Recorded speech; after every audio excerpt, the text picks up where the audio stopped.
তারেক, রাজশাহী মেডিকেলের চিকিৎসা সেবা নিয়ে রোগীরা কি বলছেন? কারণ হাম কিংবা হামের উপসর্গ নিয়ে তো প্রতিদিনই প্রচুর রোগী ভর্তি হচ্ছে।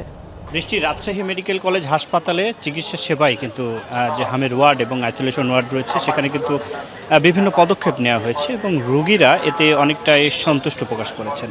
গত এই চলতি মাস এবং গত মাস থেকে আমি দেখছি যে আইসোলেশন ওয়ার্ডে যে সার্বিক বিষয়গুলো নিয়ে কিন্তু রাজশাহী মেডিকেল কলেজ হাসপাতালের যে চিকিৎসক নার্সদের সমন্বয়ে স্পেশাল টিম এবং এখানে অতিরিক্ত অক্সিজেনের লাইন এছাড়াও বিভিন্ন পদক্ষেপ নেয় কিন্তু রাজশাহী মেডিকেল কলেজ হাসপাতালে মৃত্যু এবং ভর্তির সংখ্যা অনেকটাই কমে এসেছে।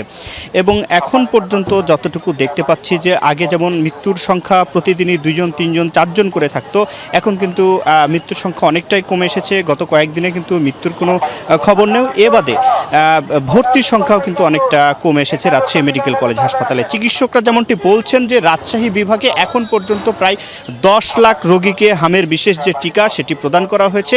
আরও 10 লাখ অর্থাৎ 20 লাখের অধিক শিশুকে হামের যে বিশেষ টিকা সেটি দেওয়ার ফলে এই রাজশাহীতে কিন্তু রাজশাহী বিভাগ জুড়ে হামের যে প্রকোপ সেটি অনেকটাই কমে এসেছে এবং আরও কমে আসবে তারা তেমনটি বলছেন।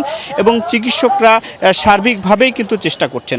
এখন যে সমস্যাটি রয়েছে 2 মাস 1 মাস আগে কিছু কিছু রুগী যারা ভর্তি ছিল, যে বাচ্চাগুলো ভর্তি ছিল আইসিইউতে, যারা ছিল আইসিইউতে সুস্থ হয়ে যারা বেডে এসেছে এবং বাসাতেও গিয়েছে, তারা কিন্তু পরবর্তীতে আবারও আক্রান্ত হচ্ছে। এমন এই হামে যারা শিশু রয়েছে এদেরকে কিন্তু আমি দেখেছি এবং চিকিৎসকরা এই শিশুদের বিষয়ে যেমনটি বলছেন যে তাদের শরীরে অতিরিক্ত কিন্তু যে ব্যাকটেরিয়া থেকে শুরু করে তাদের শরীরের যে কার্যক্ষমতা সেটি কিন্তু অনেকটাই সমস্যা হয়েছে এই গত কয়েক মাসে।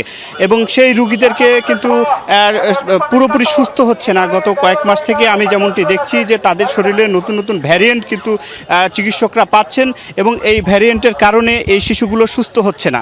এবং এখন যে শিশুগুলো রয়েছেন, চিকিৎসকদের যে পরামর্শ যে শিশুগুলো ভর্তি হচ্ছেন তাদের টিকা দেওয়ার ফলে কিন্তু ভর্তির সংখ্যা কমেছে এবং যারা ভর্তি হচ্ছেন তাদের ক্ষেত্রে কিন্তু হাসপাতালে নানামুখী পদক্ষেপ নেওয়া হয়েছে। বেশ বিস্তারিত করে জানাচ্ছিলেন, ধন্যবাদ তারেক।